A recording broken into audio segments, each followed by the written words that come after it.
ചെയ്തുകൊണ്ടിരുന്ന ബിസിനസ്സുകളെല്ലാം തകർന്ന് ഒറ്റ നിമിഷം കൊണ്ട് വലിയൊരു കടക്കെണിയിലായ കഥാപാത്രമായിരുന്നു ജോമോൻ്റെ സുവിശേഷത്തിലെ മുകേഷിൻ്റേത്. ഈ സിനിമയിലും ഈ ക്യാരക്ടറിന് ഒരു ട്രാവൽ സംഭവിക്കുന്നുണ്ട്. പ്രശ്നങ്ങളിൽ നിന്നെല്ലാം മാറി നിൽക്കാനായി ജോമോൻ അപ്പനെയും കൊണ്ട് തമിഴ്നാട്ടിലേക്ക് പോകുന്നുണ്ട്. വയലന്റായി വരുന്ന ആൾക്കാർ മുമ്പിൽ ഉത്തരം മുട്ടി നിന്നു കൊടുക്കാൻ ഞാൻ അപ്പനെ വിടില്ല. തൽക്കാലം അവിടെ നിൽക്കണ്ട, ബാക്കിയൊക്കെ പിന്നെ. അപ്പൊ ഞാൻ പറയുന്നു, സത്യനന്ദിക്കാടിന് യാത്രകൾ ഒരു വീക്ക്നെസ് ആണെന്ന് തോന്നുന്നു. ചിത്രത്തിലെ നായികയോടൊപ്പം നമ്മളും നായകനും യാത്ര ചെയ്ത സിനിമയായിരുന്നു ഒരു ഇന്ത്യൻ പ്രണയകഥ.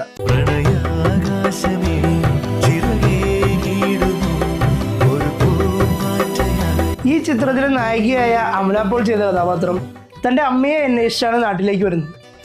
നായകനായ ഫഹദിന്റെ കഥാപാത്രത്തോടൊപ്പം ഇന്ത്യ മുഴുവൻ യാത്ര ചെയ്യുന്നത് നമുക്ക് കാണാം. എൻ്റെ ശരിക്കുള്ള അച്ഛനും അമ്മയും ഇവിടെ എവിടെ ഉണ്ടാകില്ലെന്നൊരു തോന്നൽ, അതാണ് എന്നെ ഇവിടെ എത്തിച്ചത്. മഴവിൽ കാവടിയിലും ഗാന്ധി